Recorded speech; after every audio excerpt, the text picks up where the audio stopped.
네, 여러분, 주말에 비가 왔는데 잘 보내셨죠? 오늘 우리가 살펴볼 말씀은 여호수아서 5장 1절부터 9절까지인데요. 좀 깁니다마는 우리 한 절씩 교독하도록 하겠습니다. 제가 먼저 읽겠습니다. 요단 서쪽의 아모리 사람의 모든 왕들과 해변의 가나안 사람의 모든 왕들이 여호와께서 요단물을 이스라엘 자손들 앞에서 말리시고 우리를 건너게 하셨음을 듣고 마음이 녹았고 이스라엘 자손들 때문에 정신을 잃었더라. 그때 여호와께서 여호수아에게 이르시되 너는 부싯돌로 칼을 만들어 이스라엘 자손에게 다시 할례를 행하라 하시매 여호수아가 부싯돌로 칼을 만들어 할례산에서 이스라엘 자손들에게 할례를 행하니라. 여호수아가 할례를 시한 바가 이것이니 애굽에서 나온 모든 백성 중 남자 곧 모든 군사는 애굽에서 나온 후 광야 길에서 죽었느니 그 나온 백성은 다 할례를 받았으나 다만 애굽에서 나온 후 광야길에서 난 자는 할례를 받지 못하였음이라. 이스라엘 자손들이 여호와의 정성을 청종하지 아니하므로 여호와께서 그들에게 대하여 맹세하사 그들의 조상에게 맹세하여 우리에게 주리라고 하신 땅곧 젖과 꿀이 흐르는 땅을 그들이 보지 못하게 하리라 하시매 애굽에서 나온 족속 곧 군사들이 다 멸절하기까지 40년 동안을 광야에서 헤매었더니 그들의 대를 잇게 하신 이 자손에게 여호수아가 할례를 행하였으니 길에서는 그들에게 할례를 행하지 못하였으므로 할례 없는 자가 되었음이었더라. 또 그 모든 백성에게 할례 행하기를 마치매 백성이 진주 각 처소에 머물며 낫기를 기다릴 때에 함께요. 여호와께서 여호수아에게 이르시되 내가 오늘 애굽의 수치를 너희에게서 떠나가게 하였다 하셨으므로 그곳 이름을 오늘까지 길갈이라 하니라. 아멘. 네. 오늘 본문은 우리가 지지난주에 살펴본 것처럼 이스라엘 백성들이 요단을 마른 땅으로 건너가게 하신 이후 하나님께서는 어떤 또 명령을 내셨습니까? 백성들은 다 건넜지만 아직 언약궤를 맨 제사장들이 요단 가운데 서 있는 그 발밑에 돌을 각 지파대로 한 사람씩 보내서 12개를 가지고 와서 세워 넣어라 라는 명령을 하셨죠. 그리고 나중에 후손들이 아버지 이 돌들이 뭡니까? 라고 물을 때 설명하라. 홍해를 가르시고 우리를 출애굽시켰던 하나님께서 홍해처럼 요단도 마르게 하시고 우리가 마른 땅을 건넜다는 것을 설명하라 라는 본문을 살펴보았고요. 그 본문 이후에 일어나는 일인데 어떤 일이 일어나냐면 1절을 보니까 요단을 마른 땅으로 건너게 하신 이스라엘의 하나님의 소식이 가나안 땅에 살고 있던 7 족속들에게 들렸어요. 그래서 저들이 어땠냐고 그랬죠? 이스라엘 자손들을 이렇게 이끄셨대. 그래 저 요단이 지금 이 시기에 얼마나 물이 넘치는 거야. 지금 저렇게 언덕에 차 넘치고 철철철 거리는데 저들이 마른 땅으로 건너게 하셨대라는 소문을 듣자마자 그 7 족속들의 마음이 녹았고 정신을 잃었더라 라고 일정에 나와 있어요. 그러니까 무서워 둘둘 떨게 됐어요. 쉽게 말하면 공포에 휩싸이게 된 거야. 과연 저들의 하나님은 무엇이건데 어떻게 이런 초자연적인 일이 일어나냐, 말도 안 되는 일이 일어나냐 하면서 벌벌 떨게 됐죠. 자, 그리고서 이제 2절부터가 오늘 본문의 핵심이 시작되는데요. 하나님께서 여호수아를 부르십니다. 그리고 여호수아에게 명령을 하시는데 너는 부싯돌을 갈아서 이스라엘 자손들의 할례를 행하라라고 명령하십니다. 이 명령이 단순히 그럼 하나님의 백성인데 할례를 받아야지 이렇게 생각할 것이 아니라 어떤 이 상황인 걸 보면은 우리가 정확할 수 있어요. 자, 요단을 건넌 이스라엘은 이제 약속의 땅, 젖과 꿀이 흐르는 가나안 땅으로 들어가게 됐습니다. 들어갔는데 거기는 빈 땅이었어요? 아니면 다른 민족들이 살고 있었어요? 살고 있었죠. 7 족속들이 살고 있었어요. 그 7 족속들은 제가 설명드렸다시피 철기 문화를 소유하고 있었고, 그때 당시 이스라엘 백성들은 청동기 문화였으며, 이스라엘 백성들은 40년 동안의 광야 생활로 통해서 이리 자고 저리 자고 이런 생활을 통해서 상거지 상태였고, 7 족속들은 강력한 왕권을 갖고 있는 도시국가로서 군사적, 경제적, 또 정치적인 기반을 갖고 있는 버젓이 왕권을 갖고 있는 국가라는 걸 말씀드렸습니다. 그러면 그 7 족속을 상대로 이제 전쟁을 치러야 돼요. 왜냐하면 그들이 이스라엘 백성들이 왔네? 그럼 우리 다른 데로 이사 가자. 이럴 사람이 없기 때문에. 그렇죠? 전쟁을 해서 저들을 쫓아내기 전에는 이스라엘 백성들이 그 땅 가운데 하나님이 약속하셨다고 해도 그 땅 가운데 살 수가 없어요. 멀쩡하게 살고 있는 사람을 내쫓아야지만 일이 벌어진다는 거죠. 그러면 가나안 땅에 이제 진입하는 이스라엘 백성들은 본격적인 정복 전쟁을 치러야 되는데 하나님께서는 할례를 행하다 하시는 거예요, 지금. 여러분, 우리가 할례는 남자아이 포경수술 시키는 것처럼 그 생식기의 끝을 잘라내는, 포피를 잘라내는 그런 수술이죠. 그 수술을 받고 나면 열흘 정도는 움직이지도 못하고 정상적인 컨디션이 아니에요. 그럼 생각을 해보세요. 이제 막 요단을 건넌 이스라엘 백성들, 바로 앞에는 7 족속들이 버티고 있습니다. 도시국가가 버티고 있어요. 당장 전쟁이 시작돼야 되는데 하나님은 지금 무엇을 명령하십니까? 할례를 행하라고 그래요. 사실 말도 안 되는 일이에요. 하나님, 그 시간에 우리가 군사적으로 재정비도 필요하고 군열도 가다듬고 또 다시 무기를 잡을 수 있는 사람이 몇 명이 되는지 계수도 해야 되고 군량미는 어느 정도 있으며 다 갖추고 준비를 해도 전쟁에 이길까 말까 한 상황에서 한 번 시행하면 열흘 동안 움직이지 못하는 할례를 행하게 하시는 하나님의 뜻은 무엇일까요? 하나님이 정신이 없어서 그런 말씀을 하셨을까요? 아니죠. 거기에는 가장 큰 속뜻이 있습니다. 뭐냐면 전쟁은 여호와께 속한 것이니. 7 족속들이 버티고 있지만 전쟁은 이스라엘 백성이 하는 것이 아니라 하나님 여호와께서 직접 하신다는 것을 강력하게 지금 말씀하고 계시는 거예요. 전쟁은 내가 하는 거니까 너는 할례를 행하라는 거예요. 이런 말도 안 되는 하나님의 명령에 여호수아는 그대로 준행합니다. 정말 백성 중에서 할례를 받지 못한 사람들을 모아다가 부싯돌을 갈라서 할례를 시행합니다.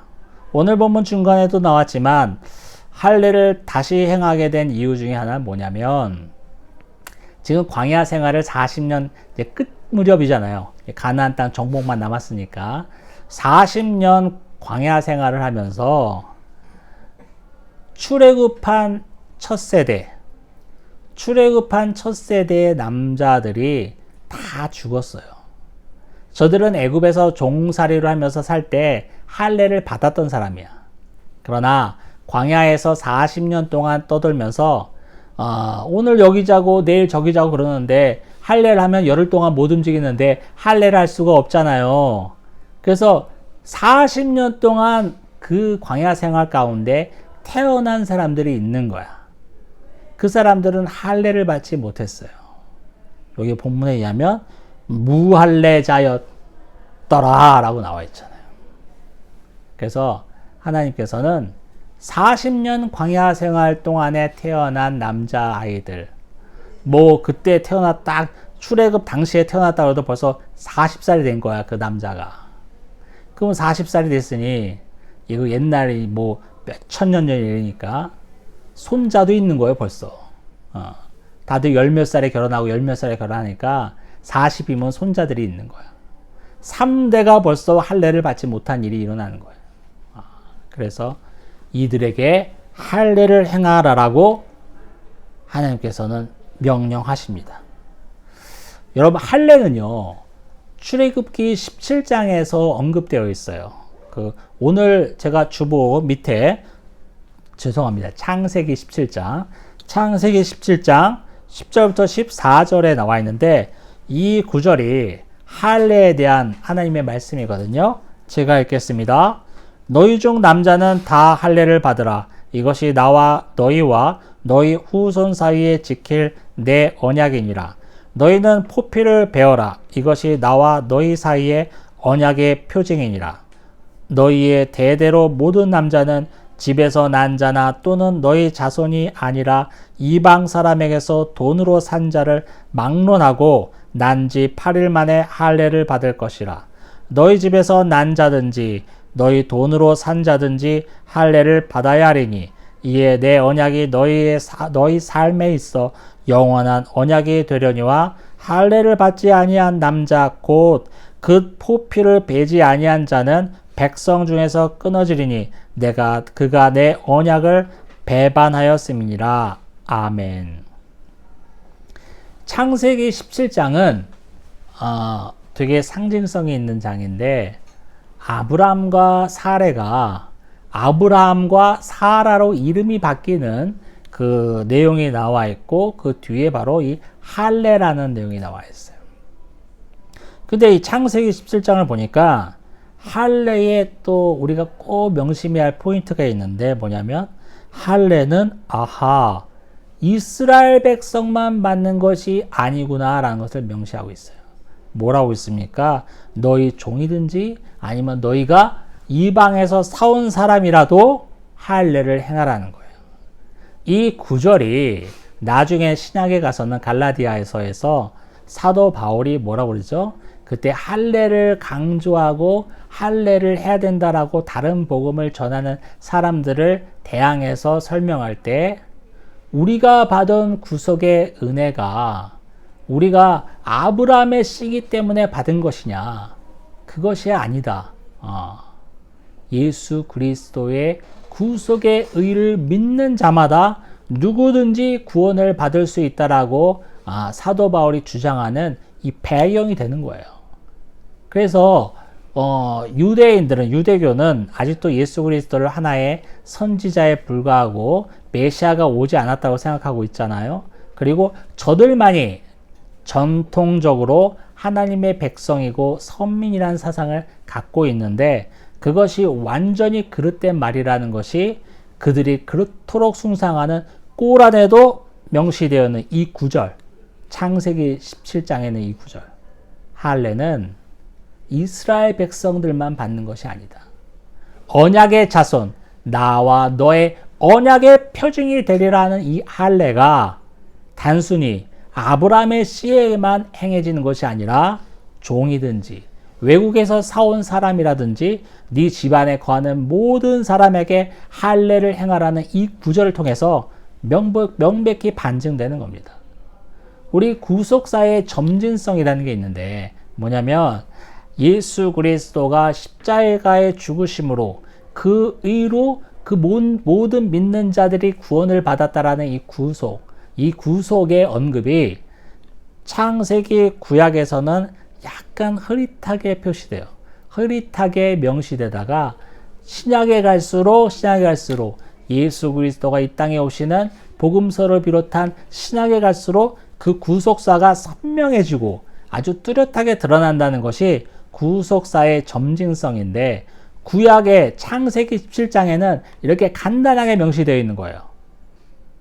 너 가정 가운데 이스라엘 씨든지 종이든지 네가 사온 사람이라든지 다 할례를 행하라는 이 구절이 점점 발전하고 명확해져서 갈라디아에서 가서는 이 사도 바울이 예수를 믿는 모든 자가 다 하나님의 자녀다, 구원받는 자녀다라고 명확하게 주장할 수 있는 거죠.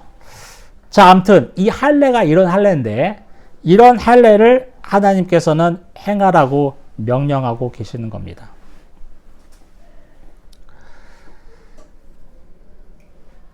하나님은 왜 이스라엘 백성들에게 할례를 명하셨을까요? 아까 첫 번째는 전쟁은 하나님께 속한 것이니까 너희는 그것을 걱정하지 말고 전쟁은 내가 하니까 너는 내 자녀의 표징, 언약의 표징은 할례를 행하라고 명령하신 것이고요. 두 번째는 뭐냐면 오늘 제목이 뭐예요? 다시 할례를 행하라. 회복의 뜻이 있습니다. 회복의 뜻이 있어요. 430년 동안 종살이 하면서 이스라엘 백성들은 하나님의 자녀로서의 자긍심, 또 하나님의 자녀로서의 그 감사함, 이런 것들이 점점 없어져 갔습니다. 그 형식만 남아서 할례는 행하고 살았어요. 저들이 조상 대대로 내려오는 전통이었으니까. 근데 그도 그럴 것이 여러분 하루 이틀도 아니고 430년 동안 애굽의 종살이를 하면 하나님에 대한 마음이 없어질 만도 하죠. 그렇죠? 우리 일제 36년도 그렇게 힘든데 그거의 10배가 넘는 날이잖아요. 430년 동안 종살이 했으면 나중에는 하나님이 있기야 있는 건지, 하나님이 있으면 어떻게 우리 이스라엘 백성들이 애굽 땅에서 이렇게 노예 생활을 430년 동안 할 수 있는 것인지,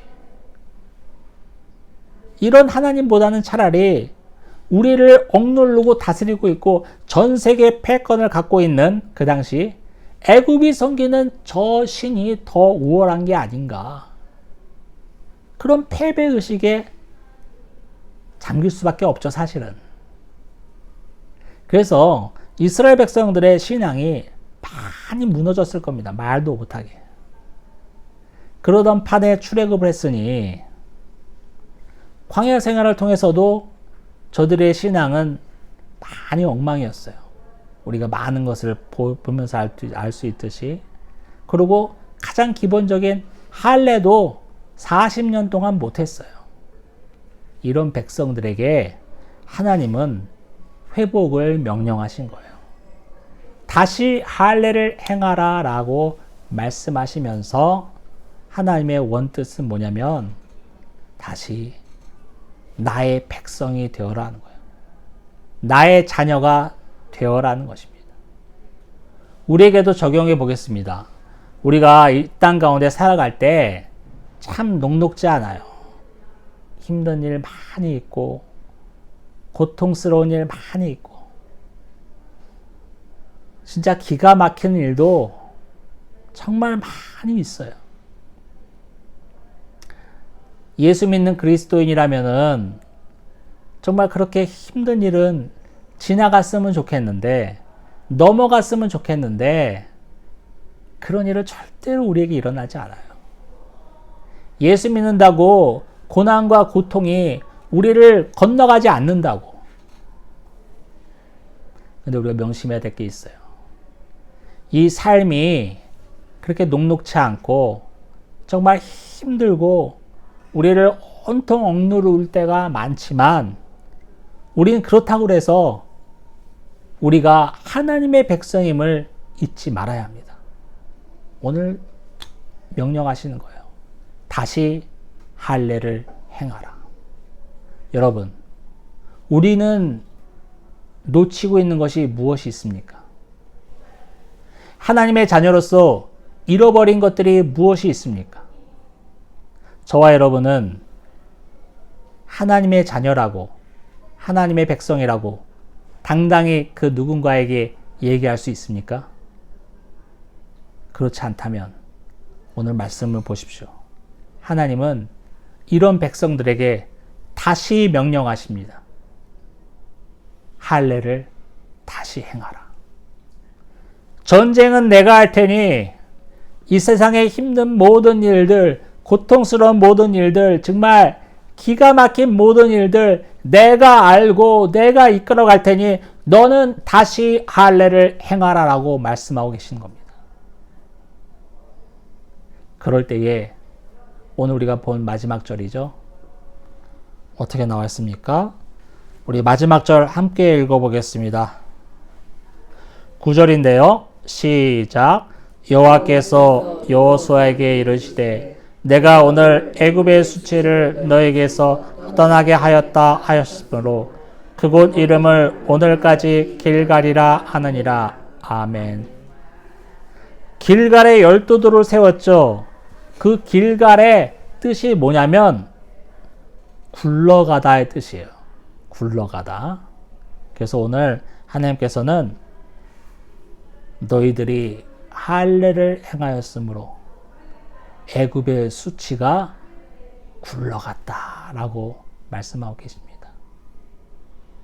40년 광야 생활을 통해서 하나님의 백성인데도 불구하고 이 땅 가운데 사는데 힘들고 지쳐서 이 땅 가운데 사는데 겨우겨우 그냥 입에 풀칠만 살아가는 그런 형편이어서 하나님의 자녀인데도 불구하고 40년 동안 할례도 행하지 못했던 이스라엘 백성들에게 할례를 다시 행함으로써 그제서야 오늘날 너희에게 애굽의 수치가 굴러갔다라고 말씀하고 계십니다. 저와 여러분도 마찬가지예요. 이 땅 가운데 사는 게 정말 턱에 찰 정도로 힘들어서 여유가 없어서 정말 하나님을 돌아보지 못할 정도로 힘든 삶이었을지라도 다시 할례를 행함으로 우리 가운데서도 애굽의 수치가 굴러가는 겁니다. 애굽 땅에서 이스라엘 백성들은 얼마나 수치스러운 일을 많이 당했을까요? 노예예요. 종이에요. 자기의 주장, 자기의 바람 아무것도 없어. 상전이 시키는 대로 그냥 사는 거예요. 세상에 살면서 우리가 만몬이 시키는 대로, 돈이 시키는 대로 사는 것처럼 그걸 상징적으로 나타내는 거예요. 애굽의 430년은 이 땅 가운데 우리가 만몬 밑에서, 돈 밑에서 허덕이고 사는 삶을 상징적으로 가리키고 있는 거예요. 헤어나올 수가 없어요. 종인데 어떻게 헤어나와? 상전이 죽이면 죽는 대로 가만히 있고 살려면 살는 대로 가만히 있는 거지. 그러니까 얼마나 수치스러워요. 얼마나 모욕적이에요. 그 수치가, 그 모욕이 다시 할례를 행함으로 굴러갔다. 씻겨졌다. 하나님 말씀하고 계십니다. 이 세상에 살아가는 게 쉽지 않습니다. 너무 어려워요. 정말 우리를 누르는 모든 것들, 돈의 문제, 관계의 문제, 또 가족 간에도 얼마나 많은 애로사항들이 있습니까? 어디다가 말도 못할 만한 부끄러운 일들, 창피한 일들 얼마나 많이 있어요. 그 모든 것들이 우리의 상전이 되어서는 안 됩니다. 그런 것들이 우리를 수치스럽게 갖고 놀도록 가만히 내버려두면 안 돼요. 우리는 하나님의 자녀잖아요. 전쟁은 여호와께서 하실 것이니 너는 할례를 행하라. 우리가 다시 할례를 행함으로, 다시 우리가 신앙을 바로 잡음으로, 다시 하나님과 우리의 관계를 다시 잡음으로 말미암아 하나님은 분명히 우리에게 말씀하실 겁니다. 오늘 수치가 굴러갔다. 이 수치가 굴러가는 은혜가 우리 모두에게 있기를 주님의 이름으로 축원합니다. 아멘. 기도하겠습니다. 하나님 아버지, 어느새 세상살이에 주님을 모른 척하고 주님을 잊어가는 우리 부끄러운 모습을 봅니다. 하지만 이런 백성들을 가만히 두지 아니하시고 다시 할례를 명하신 하나님의 은혜가 우리 가운데도 있는 줄 아니오니 주님, 다시 할례를 행하게 하여 주옵소서. 다시 하나님의 자녀로 회복시켜 주시옵소서. 다시 하나님을 바라볼 수 있는 믿음을 허락하여 주시옵소서. 그리하여서 우리가 세상의 종로로 타고 죄의 종로로 타고 돈의 종로로 타면서 겪었던 수치가 우리 모두에게 굴러가는 역사가 있게 하여 주옵소서. 예수님 이름으로 기도합니다. 아멘.